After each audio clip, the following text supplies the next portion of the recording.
ताला में जाती है, गाय के पूंछ से झाड़ा करती है, नजर उतारती है, जितना यत्न करती है लाला की, लाला उतना ही चिल्ला चिल्ला करके रोता है। कहीं चुप ही नहीं हो रहा है हमारा। कभी कभी बच्चा रोने का जब जिद करता है ना, कुछ भी यत्न कर लो शांत नहीं होता। उस समय क्या करना चाहिए? बोलो बाल कृष्ण भगवान की। यशोदा मैया ने बड़ा यत्न किया, लाला शांत नहीं हो रहा। गर्गाचार्य जी को बुलाया गया। गर्गाचार्य जी महाराज आए लाला को चुप कराने के लिए। देखा तो एक अघोरी बाबा दरवाजे पर बैठे हुए हैं। देख करके प्रणाम किया। बोले बाबा ने कहा गर्गाचार्य प्रणाम मत करना, कहाँ जा रहे हो? बोले लाला को चुप कराने।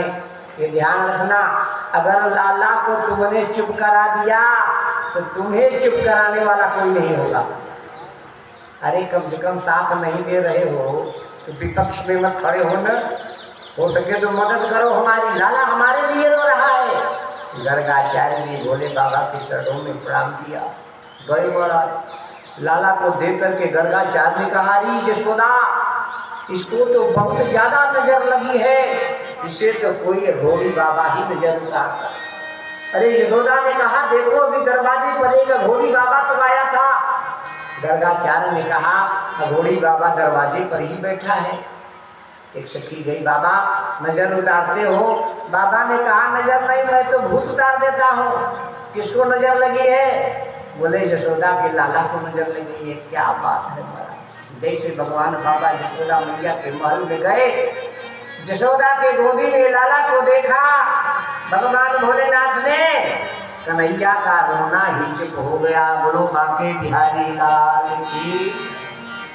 अपनी गोदी में लिया महाराज, लल्ला का दर्शन किया, भोलेनाथ धन्य हो गए।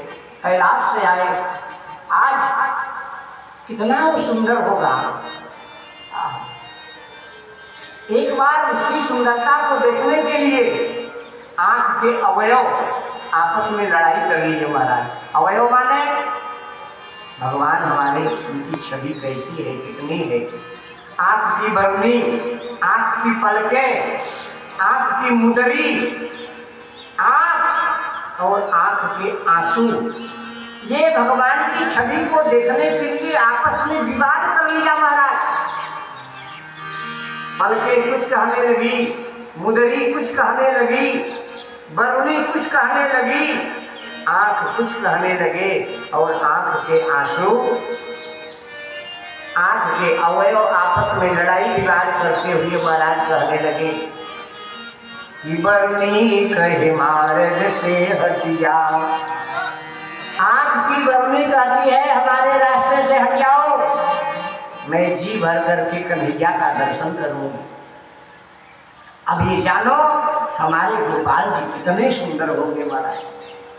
उनकी सुंदरता का वर्णन वेद व्यास जी भी भागवत में नहीं बखान पाए। हमारे लड्डू गोपाल, सांवली सी सूरत, मोहिनी सी मूरत देख करके भगवान शिव जी मोहित हो गए महाराज। आंख के अवयव विवाद करने लगे। बरुनी ये जो होती है ना, इसको बरुनी कहा है। आंख की बरुनी कहती है कि बरुनी कहे मार्ग से हट जा।